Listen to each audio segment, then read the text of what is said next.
Every dollar you have ever earned is a promise about the future. Finance is the machine we built to move those promises around, across time and across risk. That's it. That's the whole thing. Everything else is detail. Start with time. You have money now and no use for it. Someone else has a use for it and no money. So you lend. And because you're giving up the certainty of now for the possibility of later, you charge for it. That charge is interest, the price of time itself, a mortgage, a government bond, a savings account, a corporate loan.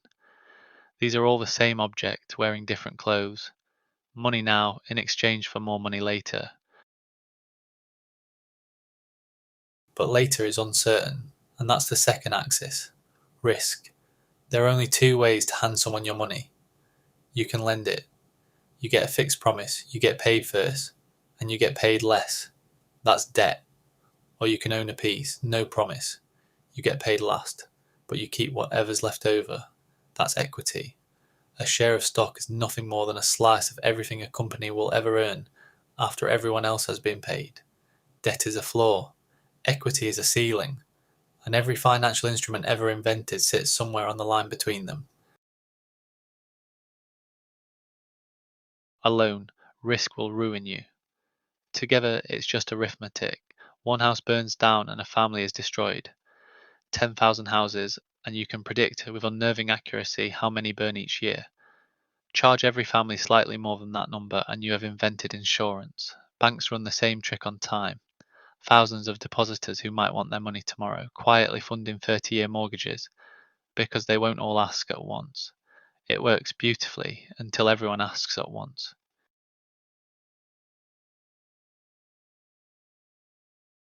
Markets are where all of these promises get a price. Millions of people, each holding a scrap of information and a very strong opinion, buying and selling, and what falls out the bottom is a number.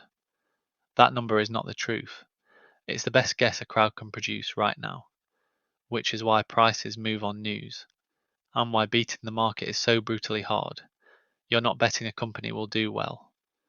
You're betting it will do better than everyone already expects.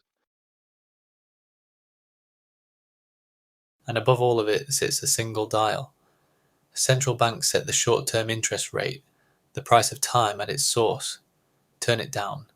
Money gets cheap, borrowing is easy, asset prices rise, the economy runs hot. Turn it up and every one of those reverses. Your mortgage, a stock's valuation, a startup's runway. All of it is downstream of that one number, which is why the entire world stops to listen when a handful of people in a room decide to move it by 0.25%. Then there's leverage, using borrowed money to make a bet bigger than you are, and derivatives. Contracts whose value depends on something else, a price, a rate, somebody's failure to pay. Used well, they let a farmer lock in next year's harvest price and sleep at night. Used badly, they hide risk until it is quietly everywhere at once. Because leverage doesn't create risk, it concentrates it, and then hands it to whoever wasn't paying attention. Money moves across time and across risk. It gets pooled so that nobody carries a catastrophe alone. It gets priced by crowds and it gets steered by a dial. See those four things and finance stops being a wall of jargon and starts being what it has always actually been.